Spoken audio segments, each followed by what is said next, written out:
রিসেপশনিস্টের চাকরি দেওয়ার নাম করে ডেকে ধর্ষণের চেষ্টা, ব্লেড দিয়ে যৌনাঙ্গ কেটে বাঁচাও বাঁচাও চিৎকার মহিলার।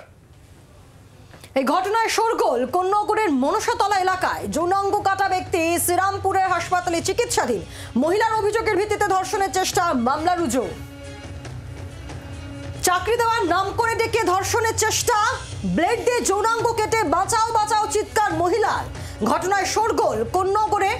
যৌনাঙ্গ কাটা ব্যক্তি হাসপাতালে ভর্তি, চিকিৎসা চলছে তার।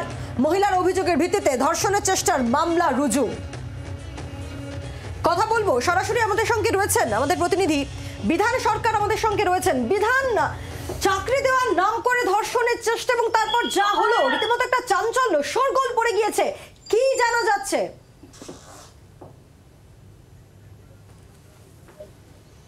একদমই পায়েল, দেখো একেবারে রক্তারক্তি কাণ্ড বললেও এটা কম হবে, কারণ কোন্নগরের মনসাতলায় যে ঘটনা ঘটেছে, এক ব্যক্তি তিনি বিভিন্ন রিপেয়ারিং এর কাজ করেন, এসি, টিভি, ফ্রিজ এ সমস্ত রিপেয়ারিং এর কাজ করেন।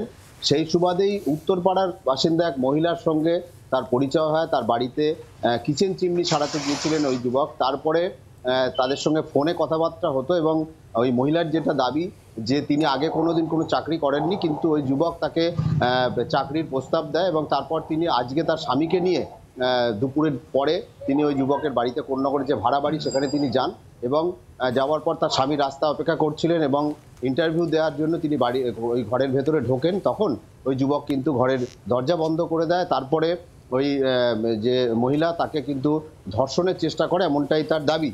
এবং মহিলা তখন ওই টেবিল থেকে একটি ব্লেড নিয়ে তাকে তার যৌনাঙ্গে আঘাত করেন এবং সেখান থেকে এই দরজা খুলে বাঁচাও বাঁচাও চিৎকার করে তিনি বাইরে বেরিয়ে আসেন। তার জামা কাপড়ও ছিঁড়ে দেওয়া হয়েছিল এবং এই চিৎকারে কিন্তু স্থানীয় বাসিন্দা যারা, যে আবাসনের যারা বাসিন্দা রয়েছেন, তারা বেরিয়ে আসেন। তারা দেখেন যে ওই যে অভিযুক্ত তার যৌনাঙ্গ কেটে গিয়েছে, সেখানে রক্ত বেরোচ্ছে। তারপর পুলিশকে খবর দেন। ওই বাড়ির যে বাড়িতে ভাড়া থাকতেন ওই যুবক, তার যে বাড়ির যে গৃহস্থ যে মহিলা তিনি, তারপর উত্তরপাড়া থানা থেকে পুলিশ আসে এবং ওই অভিযুক্তকে উত্তরপাড়া শ্রীরামপুর ওয়ালস হাসপাতালে তাকে নিয়ে যাওয়া হয়। সেখানে তিনি চিকিৎসাধীন রয়েছেন এবং মহিলা এবং তার স্বামীকে উত্তরপাড়া থানায় নিয়ে যাওয়া হয় এবং পুলিশের পক্ষ থেকে যেটা জানানো হচ্ছে যে মহিলার অভিযোগের ভিত্তিতে একটি মামলা রুজু করা হয়েছে, যেটা হচ্ছে ধর্ষণের চেষ্টার অভিযোগ।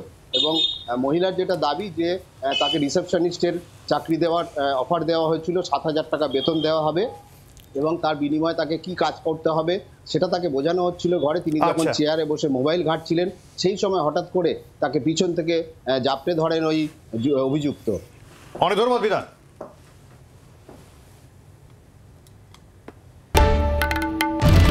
বাংলার আওয়াজ, বাঙালির আবেগ, জি 24 ঘন্টা।